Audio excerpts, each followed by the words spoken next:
Living by loving may be the ultimate solution to all of humankind's difficulties, problems, confusion, and anguish. Krishnamurti discloses that most of us want the security of loving and being loved. But what is love?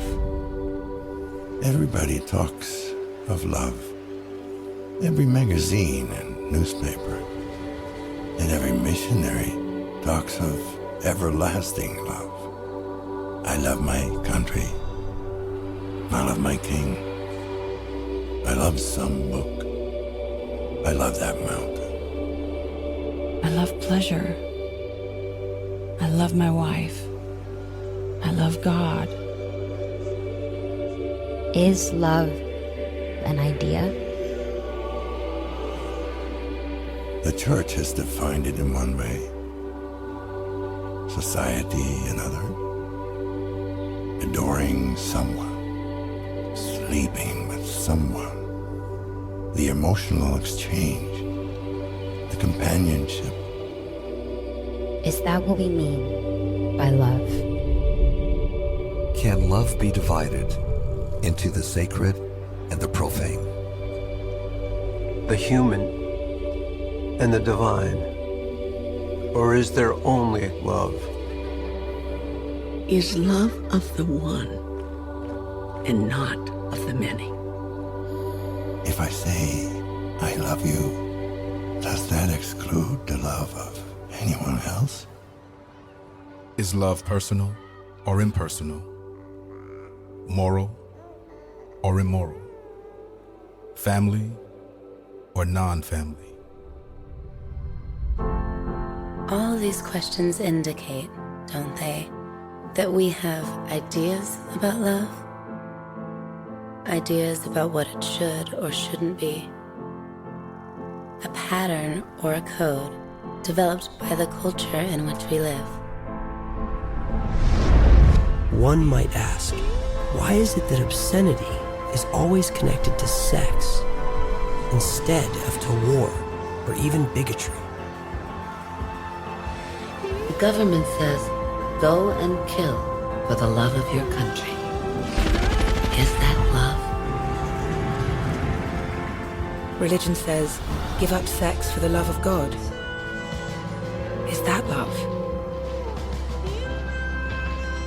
Is love desire? For most of us, it is desire with pleasure. The pleasure that is derived through the senses. This belonging to another, being psychologically nourished by another, depending on another. In all this, there must always be anxiety, fear, jealousy, guilt. And so long as there is fear, there is no love. And so love is not to do with pleasure and desire. Don't you know now what it really means to love somebody? To love without hate, without jealousy, without anger, without wanting to interfere with what he or she is doing or thinking. Without condemning, without comparing. Where there is love, is there comparison? When you love someone with all your heart, with your entire mind, with all your body, with your entire being, is there comparison to something else? No, because there is nothing else. When you totally abandon yourself to that love, there is not the other. It's non-dual. It's unity. really. To care is to care as you would for a tree or a plant, watering it, studying its needs, the best soil for it, looking after it with gentleness and tenderness. The world is an educational institution, and every creature in it is trying to learn a lesson. Now, what is the lesson to be learned? The lesson to be learned is egolessness. To quench ego. To cancel the noise of I and mine. This is my body. These are my thoughts. These are my words. This is my country, etc. My tears. My family. My nation. My belief. My religion. All that ugliness. It is all inside you. In this torn, desert world, there is no love, because pleasure and desire play the greatest roles.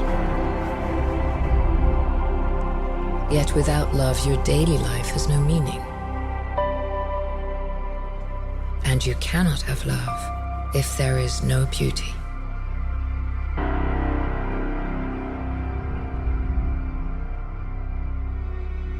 Beauty is not something you see. Not a beautiful tree, a beautiful picture, a beautiful building, or a beautiful woman. There is beauty only when your heart and mind know what love is.